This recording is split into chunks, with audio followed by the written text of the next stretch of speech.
नमस्कार, स्वागत है आपका देश के नंबर 1 कंज्यूमर शो पहरेदार में, जहां बुलंद होती है आपके हक की आवाज। और आज पहरेदार बुलंद कर रहा है दिल्ली एनसीआर के बेबस घर खरीदारों की आवाज को। और आज पहरेदार का टैगलाइन है, मेरा घर मेरा हक।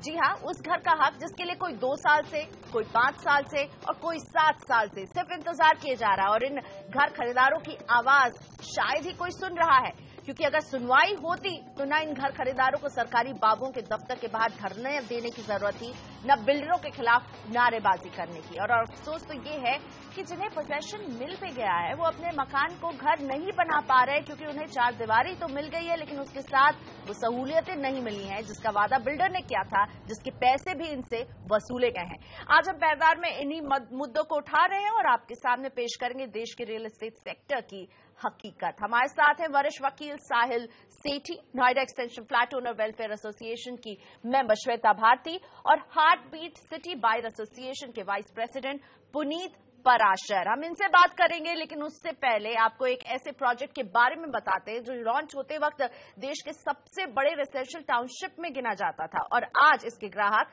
उस वक्त को कोसते नहीं थकते जब उन्होंने इस प्रोजेक्ट में फ्लैट बुक किया था। हम बात कर रहे हैं जेपी विश टाउन की, जो 2008 में लॉन्च हुआ था। आज इसके डेवलपर को ही नहीं पता कि आखिर ये प्रोजेक्ट पूरा हो पाएगा भी या नहीं, और इसके बायर दर दर ठोकरे खा रहे हैं। कैसे, आपको दिखाते हैं। योगी जी हमारी मदद करो, मदद करो, मदद करो। JP JP JP. प्रोजेक्ट का नाम जेपी विश टाउन, यानी विश किया एक आशियाने का, लेकिन आप फर्श पर बैठे हुए हैं। जेपी में घर खरीदने का सपना अब इनके लिए मुसीबत कैसे बन गया, इन्हीं की जुबानी जानते हैं। देवेंद्र यादव, सुबह से आप दफ्तर छोड़कर कहां कहां चक्कर लगा रहे हैं। आज आपका एक वर्किंग डे है और आपका ही नहीं, यहाँ जो तमाम लोग हैं सब ऑफिस गोअर्स हैं, लेकिन ऑफिस छोड़ के आप लोग यहाँ अथॉरिटी के ऑफिस में क्यों बैठे हुए हैं, यहाँ जमीन पर? मजबूरन होकर हमें अपने ऑफिस से छुट्टी लेकर इस तरह से हमें घर से बाहर निकलना पड़ा। पहले हम सुबह मॉर्निंग सुबह एसएसपी के गए थे कि एफआईआर हो जाए जेपी के खिलाफ, बट उन्होंने मना कर दिया। उन्होंने 3-4 दिन का टाइम फिर से ले लिया है। उसके बाद फिर हम डीएम ऑफिस गए, वहां पे भी उन्होंने बोला कि आप यहाँ वेस्ट कर रहे हो, आप नोएडा अथॉरिटी जाइए। फिर हम उसके बाद यहाँ नोएडा अथॉरिटी में आए। 1 घंटे से हम बाहर वेट कर रहे थे। हमने बोला कि हमारे साथ 200-250 लोग हैं, प्लीज हमारी बात करा दीजिए।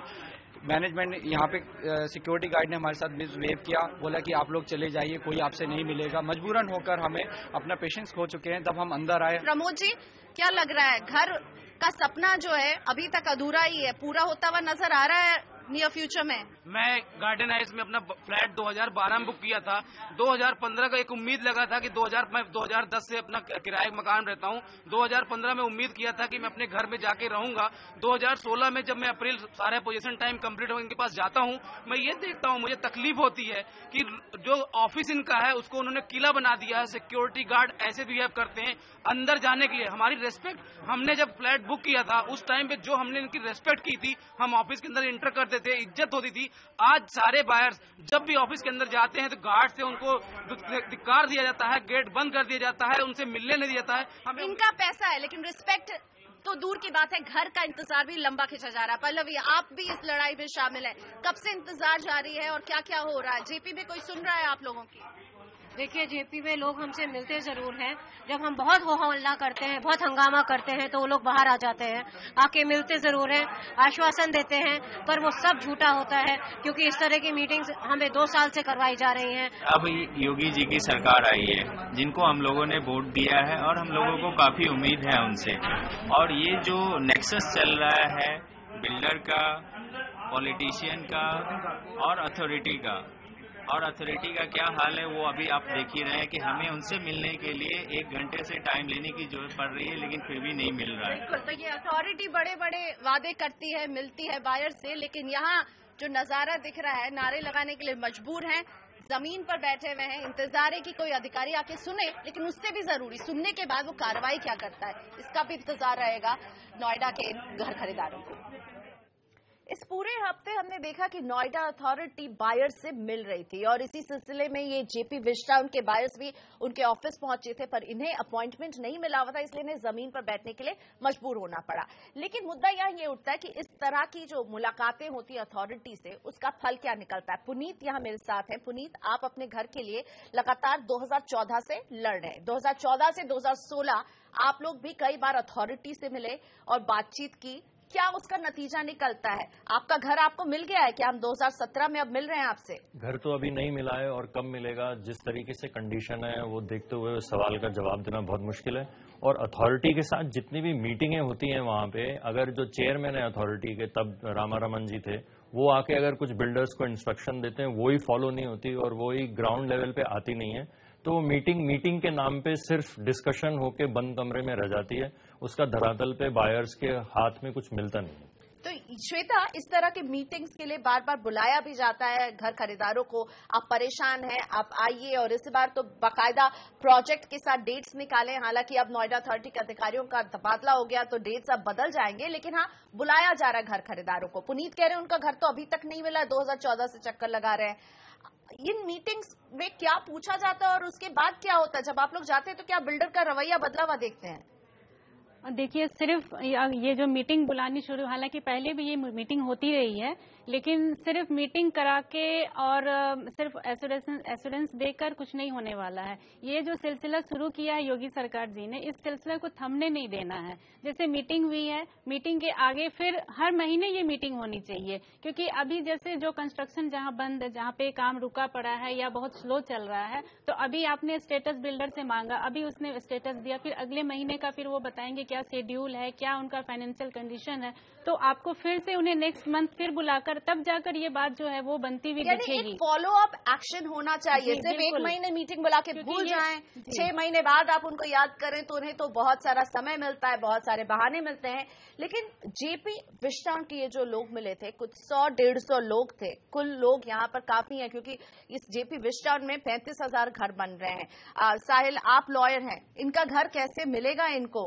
क्योंकि ढांचा खड़ा है और कुछ लोगों ने 90% तक पेमेंट कर दी है और घर का कोई अता पता नहीं है, जबकि इसकी डिलीवरी 2013 में शुरू हो जानी थी। आज सबसे ज्यादा जरूरी है कि ये फाइनली ये फ्लैट्स जो हैं ये बनने हैं, वो पहली चीज है। सारी चीजें कॉम्पनसेशन की और जो टाइम गया, जो बायर्स का नुकसान हुआ, वो उसके बाद आती है।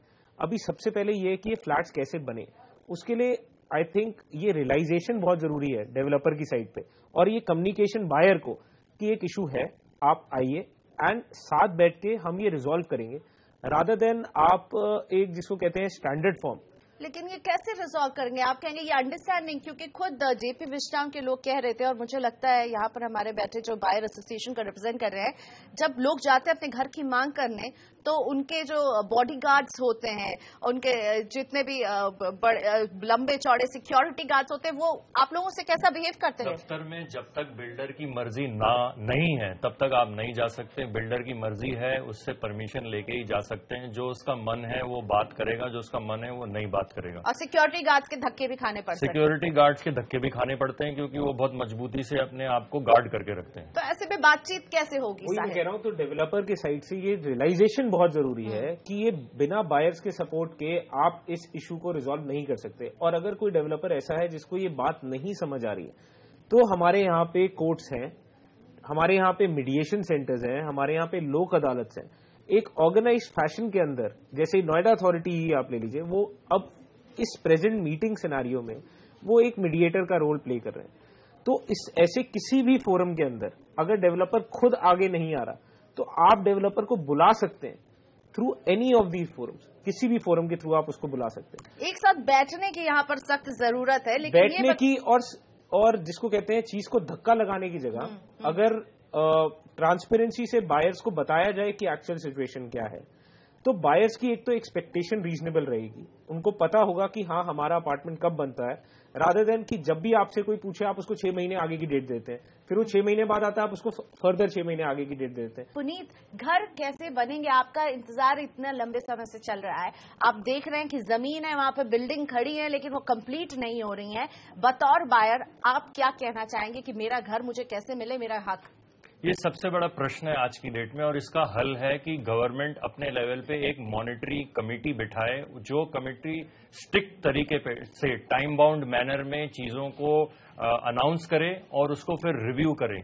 जब तक ये स्ट्रिक्टनेस नहीं आएगी कहीं पे भी कोई सुधार नहीं होने वाला, क्योंकि जो ट्रस्ट है वो ही नहीं है, और जब तक ट्रस्ट वापस नहीं आएगा वो एक स्टिक से आएगा। और इस ट्रस्ट डेफिसिट में कहीं ना कहीं सरकार और एडमिनिस्ट्रेशन का भी रोल आपको लगता है श्वेता रहा है?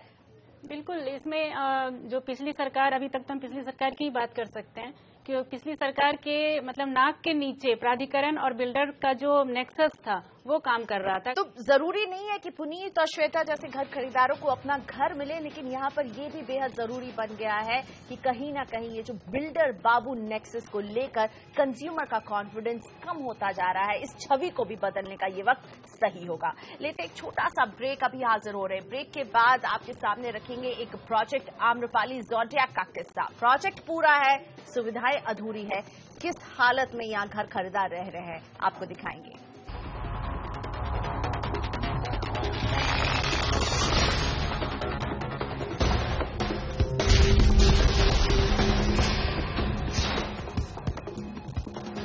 वेलकम बैक, आप देख रहे हैं पहरेदार। हम आज आवाज उठा रहे हैं बेबस घर खरीदारों की, इस उम्मीद के साथ कि उनकी आवाज उन कानों तक पहुंच सके जो सूरत हाल को बदल सके। बात एक ऐसे प्रोजेक्ट की जिसमें ज्यादातर लोगों को मकान तो मिल गए हैं, लेकिन बिल्डर ने वो बेसिक सुविधाएं ही नहीं दी जिन्हें के लिए उनसे पैसे वसूले गए थे। नतीजा ये कि इस प्रोजेक्ट आम्रपाली ज़ोडियाक के लोग प्रशासन के सामने अपनी आपबीती लेकर जा रहे हैं, लेकिन अभी तक सुनवाई नहीं हो रही है। देखिए ज़ोडियाक में कैसे रह रहे हैं लोग।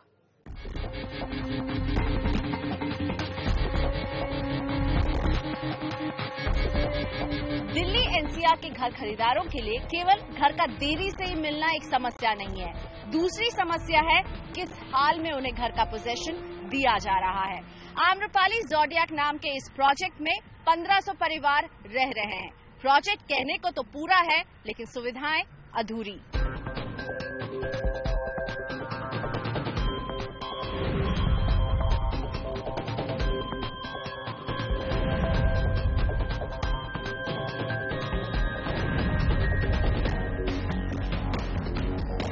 यहाँ पे हम लोगों ने 2 साल पहले पोसेशन लिया था, फोर्सफुली पोसेशन लिया था, सो दैट हमारे को 18% interest charge as a penalty ना पे करना पड़े।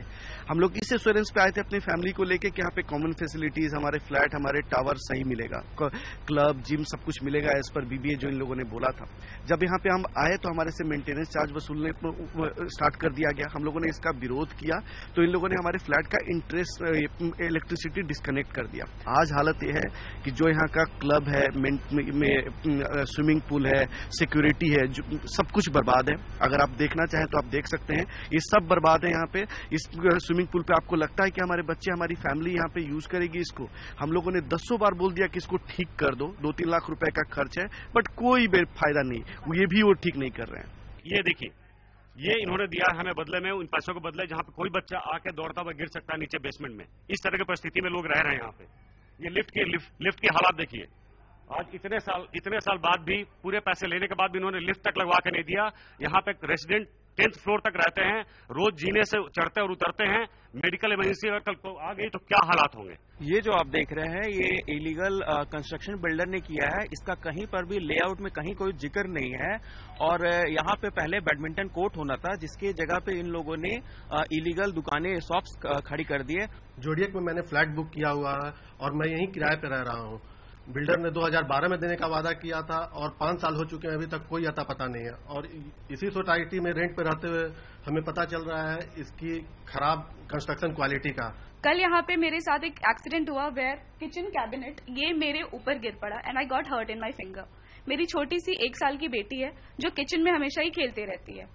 अगर ये उसके ऊपर गिर जाता तो पता नहीं क्या होता था। सोसाइटी को पैसा हम लोगों ने दिया कि इसके एफुलेंट को आप जाकर प्रॉपर सीवर में डिस्चार्ज करेंगे। कितना ब्रीडिंग हो रहा है मॉस्किटो का, एवरीडे चिकनगुनिया हो रहा है, लोगों को डेंगू हो रहा है। और स्वच्छ भारत की बात कर रहे हैं हम लोग, स्वच्छ क्या स्वच्छ होता है। वैसे आम्रपाली का ये ज़ोडियाक इकलौता प्रोजेक्ट नहीं है। इसी तरह सुविधाओं का अभाव आपको आम्रपाली के सिलिकॉन सिटी प्रोजेक्ट में भी दिखेगा। काफी मुश्किलों से वहां पर लोग रह रहे हैं। इस प्रोजेक्ट में 43 टावर बनने थे, अब तक सिर्फ 21 टावर बन पाए हैं और जिन टावरों में लोग रह रहे हैं उन्हें ना तो गंगा जल कनेक्शन मिला है, ना क्लब हाउस मिला है, ना लाइब्रेरी है, स्विमिंग पूल जैसी सुविधाएं भी नहीं है। इन सब का वादा आम्रपाली ने अपने कलरफुल ब्रोशर में किया था। मुझे लगता है ये आम्रपाली की अब आदत ही हो गई है। इनके भी प्रेमिसेस में जो है गैर कानूनी तरीके से दुकान खड़े हैं सिलिकॉन में। तो ज़ोडियाक सिलिकॉन, और इससे पहले याद होगा करीब 1 साल पहले सफायर के लोगों ने भी इसी तरह आवाज बुलंद की थी, वो भी आम्रपाली का ही प्रोजेक्ट था। और सुविधाओं का ये अभाव कहीं ना कहीं मुझे लगता है सेवा में साफ तौर पर कमी है। साहिल, क्यों ना आम्रपाली जवाब दे, ये डिफिशिएंसी ऑफ सर्विस के दायरे में आता है।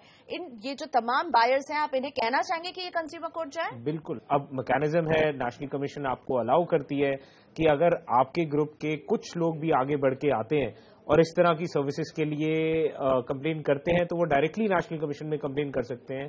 सब बायर जो इस प्रोजेक्ट के उनके बिहाफ पे कर सकते हैं, जिसको हमें क्लास एक्शन कंप्लेन कहते हैं।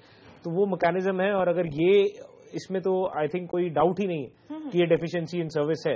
और यूपी अपार्टमेंट एक्ट में तो इसे एक तरह से क्रिमिनल ऑफेंस माना जाएगा। अगर ये जो बायर्स को पोजीशन दी गई है, अगर वो बिना ऑक्यूपेंसी सर्टिफिकेट के है तो वो डेफिनेटली ऑफेंस है। बिना ऑक्यूपेंसी सर्टिफिकेट को के दिया गया है, मेंटेनेंस चार्ज भी इनसे वसूला जा रहा है और इन्हें इसलिए बोला गया कि आप जल्दी से शिफ्ट करें, नहीं तो 18% पेनल्टी आम्रपाली आपसे वसूलेगा। तो अब आप क्या कहेंगे? मैं यही कहूंगा कि पहले तो अगर कोई डेवलपर आपको इस तरह की पोजीशन लेने पे फोर्स कर रहा है तो प्लीज मत लीजिए। आप कंज्यूमर कमीशन, कोर्ट या किसी भी तरह की जो इन्फोर्समेंट एजेंसी आपके सामने अवेलेबल है उसको अप्रोच करिए।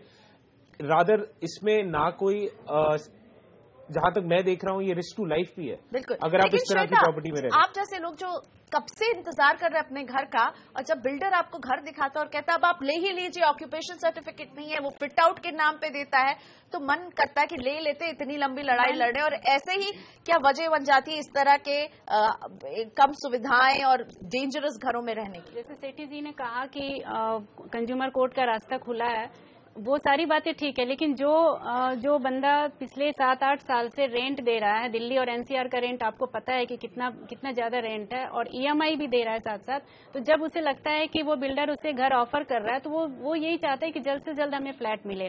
और दूसरी चीज आपने जो बताई, जो पेनल्टी की बात की, अगर आप लेट करेंगे तो आपको इतना एक्स्ट्रा चार्ज देना होगा, तो वो भी एक सबसे बड़ी बात है कि ये एक धमकी ये भी देते हैं कि अगर आप फ्लैट टाइम पे नहीं लेंगे तो आपका फ्लैट हम कैंसिल करके दूसरे को भी अलॉट कर सकते हैं। तो जब इस तरह की बातें होने लगती हैं तो फिर बायर घबरा जाता है और उसे लगता है कि नहीं, बिना कंप्लीशन सर्टिफिकेट के हम ये ले। बिल्कुल, बायर को नर्वस करने के लिए कई बातें कही जाती है, लेकिन क्या इन सबको टैकल करने में रेरा एक अहम भूमिका निभा सकता है? इसी पर करेंगे चर्चा आगे।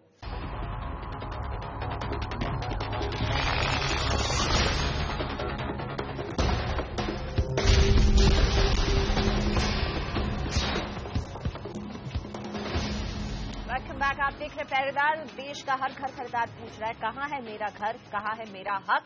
और मैं कुछ ऐसे ही घर खरीदारों के साथ बैठी हुई हूँ जो अपनी लड़ाई को लड़ भी रहे, आगे भी बढ़ रहे। पुनीत, रेरा जो नया रियल एस्टेट का कानून है, ये आप लोग को बल देता है क्या? आपको लगता है ये आ गया, अब मामला जो है बहुत सुधर जाएगा, सब कुछ अच्छा हो जाएगा? नए प्रोजेक्ट्स के लिए तो काफी सुधरने वाली बात है इसमें, लेकिन जो प्रोजेक्ट ऑलरेडी चल रहे हैं, जिनको ऑनगोइंग प्रोजेक्ट बोला गया है, उसमें सेंट्रल रीला का कुछ प्रावधान निकल के नहीं आता है उसमें, और जो थोड़ा बहुत भी बचता था वो स्टेट गवर्नमेंट ने उसको पूरा डाइल्यूशन कर दिया है।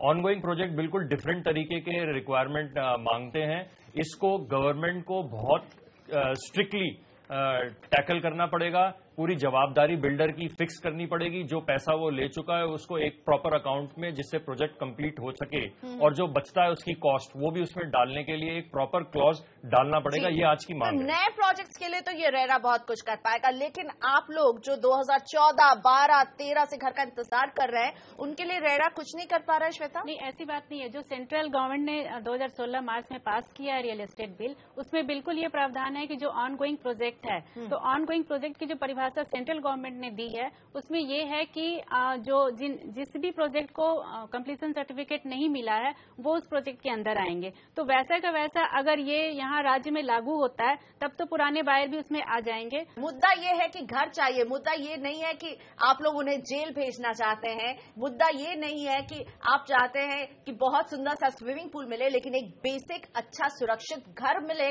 और ये कहीं ना कहीं घर खरीदारों के लिए एक दूर का सपना बनता जा रहा है। आप सभी का धन्यवाद मेरे शो में आने के लिए और हमें दीजिए यही इजाजत। अगले हफ्ते हम फिर हाजिर रहेंगे कुछ और घर खरीदारों की आप बीती लेकर और आपकी हक की आवाज को यूं ही बुलंद करेंगे। नमस्कार।